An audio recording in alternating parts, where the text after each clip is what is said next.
When the police warn you that your words can be used against you, it's not an empty threat. Sometimes, justice can take a bizarre turn, and even a casual phrase can become the basis for serious accusations. This is exactly what happened to the heroine of our story today, whose life was shattered after one fateful incident. The Hudson River Valley, located in the American state of New York, is an ideal place for active recreation on the water. It is especially popular among kayaking and canoeing enthusiasts. They are well aware of the presence of strong currents that can pose a danger to inexperienced athletes or in extreme situations.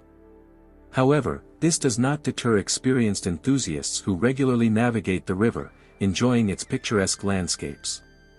Angelika Graswald and Vincent Viafore, who often spent time on the Hudson, decided to take another kayaking trip on April 19, 2015, closer to the evening. Both were passionate advocates of active leisure in nature, and river rafting was among their favorite activities. The couple in love, whose relationship had lasted for several years, shared similar views on life and common ambitions. They were united not only by a love for sports but also by their skill in water activities. This time, Angelika and Vincent planned to reach an island in the middle of the river, attractive for its Bannerman Castle located on the shore, built in the Scottish style. The day was wonderful, and around 7 p.m., the couple decided to head home. However, a strong wind suddenly rose on the Hudson, and the waves reached a height of about a meter, creating serious obstacles for the small kayaks. Despite the risks, the young people decided to return, as they did not have the necessary equipment to spend the night on the island.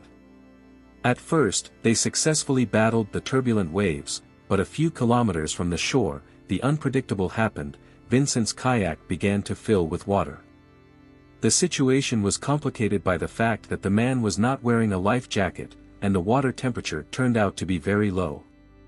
Even in the warm season, the Hudson remains cold, and in April, the river had not yet had time to warm up. With the onset of darkness, the danger increased significantly. Vincent shouted to Angelika to call the rescuers at 911, as he was already in the icy water, barely staying afloat. At 7:30 p.m. that same day, Angelika Graswald desperately called the emergency dispatcher. She reported that she was on the Hudson River with her fiancé, and he had fallen into the water without any rescue equipment. The girl explained that because of the strong wind and high waves, she could not reach Vincent to help him. The bride emphasized that her beloved was being carried further away by the current, he was drowning, and she begged them to hurry with help. When the rescuers reached the scene, the man was no longer visible. The considerable remoteness and problems with accurately determining the couple's location significantly complicated and prolonged the search. Upon arriving at the shore, the rescuers were primarily surprised that someone had dared to go kayaking in such weather. The soaked and chilled Angelika received assistance with warming up, while the search for the missing Vincent began. At first glance, the situation looked like a terrible tragic accident. The girl, sobbing on the shore, gave the impression of being sincerely saddened by the loss of her beloved, with whom she had planned a wedding in the future together. The police spoke with Angelika, trying to find out the details of the incident, but the girl, being in a state of shock, could barely speak and tried to calm down. A surprise for law enforcement officers were the alarming messages that began to come in during the search operation. Close friends of the couple claimed that Vincent was an experienced swimmer who knew perfectly well how to behave during a storm and overcome high waves. Therefore, his disappearance under such circumstances seemed strange. In addition, several witnesses drew the police's attention to the deterioration of the relationship between the lovers in the recent period. These statements forced law enforcement agencies to start a full-fledged investigation, as it was impossible to ignore such information. The circumstances of the incident raised many conflicting thoughts and questions. In particular, doubts arose as to whether the kayak could fill up with water and sink so quickly at a relatively short distance from the shore. The situation required careful study and analysis. One of the key moments that caused the most discussion was the drain plug on Vincent's kayak. First of all, attention was drawn to its size, a small hole, comparable to a coin. In addition, the location of the plug in the upper part of the vessel raised doubts about the possibility of a significant amount of water entering through it, even in an open state. To check this version, a number of additional experiments were conducted. An identical model of the kayak was used for the research, like the one belonging to the missing man, as well as a mannequin corresponding to Vincent's mass and dimensions.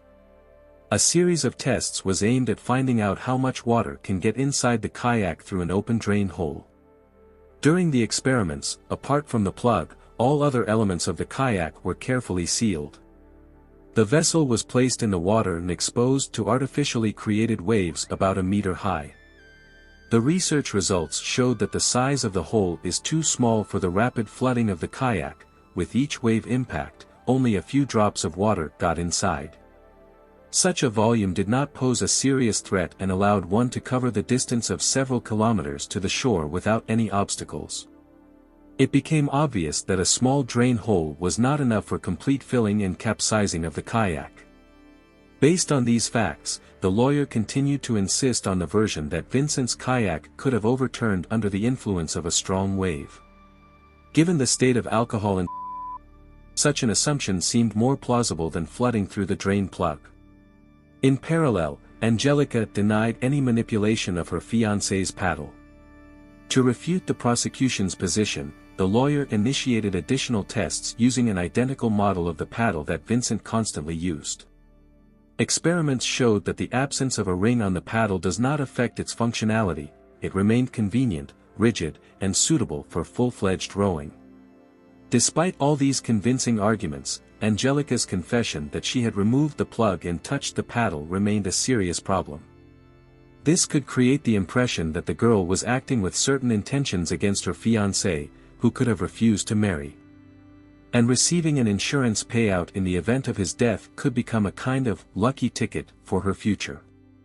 The defender believed that it was Angelika's words that provoked the police to defend the version of a deliberate murder committed by the bride to the last.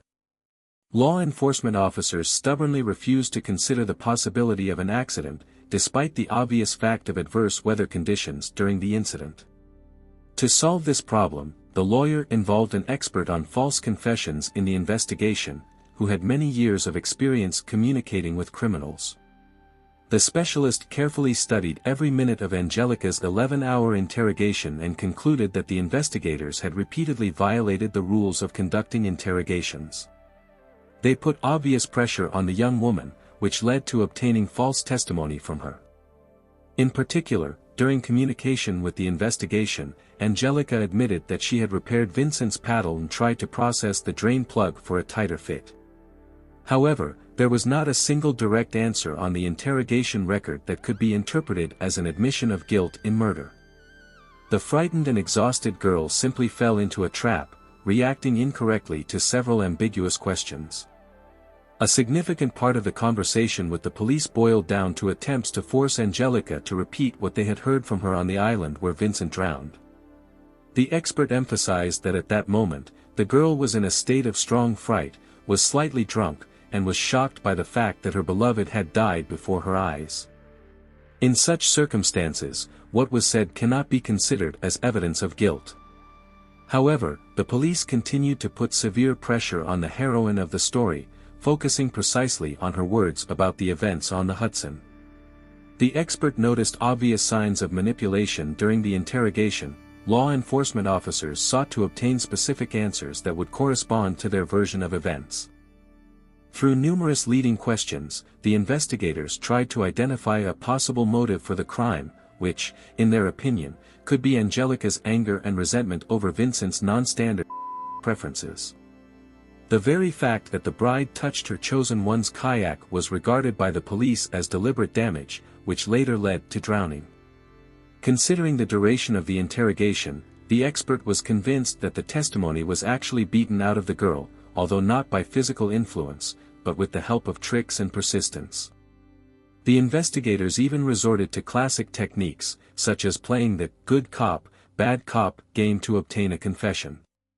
As a result, Angelika's words that at some point she thought about being free from this relationship were interpreted as an admission of guilt in murder. This contradicted the prosecution's statements, because the girl did not even use the word murder during conversations at the police station. Having received the desired answers, the police simply ignored any other statements by Angelika. And she insisted that this was far from the first voyage with a faulty plug on the kayak. As it turned out, problems with the kayak began a few months before the tragic incident, in winter. For a certain period, the plug was completely absent. Despite this, the lovers repeatedly rafted on water bodies without any adventures. Unfortunately, the investigators focused on the discrepancies in Angelika's testimony. In some cases, she claimed that the plug was in place; in others, she insisted on its absence. These contradictions became a reason for increasing pressure from law enforcement officers. The expert who viewed the interrogation recording noted a turning point when the girl began to lose self-control. She burst into tears, remembering the need to take care of her pet cat at home. After 11 hours of exhausting stay at the police station, Angelika looked tormented and drained. It seems that the detectives saw this as an opportune moment to wrest a confession to committing murder. They intensified the onslaught, bombarding the girl with suggestive questions. However, despite all efforts, Angelika never admitted her guilt.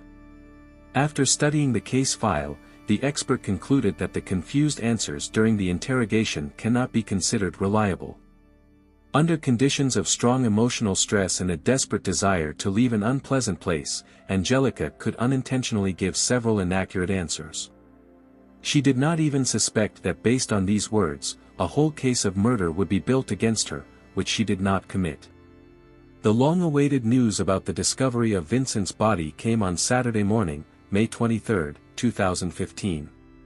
A month after his disappearance on the Hudson River, a few kilometers downstream from Bannerman Island, which the couple had visited on that fateful day, a boatman noticed the man's lifeless body.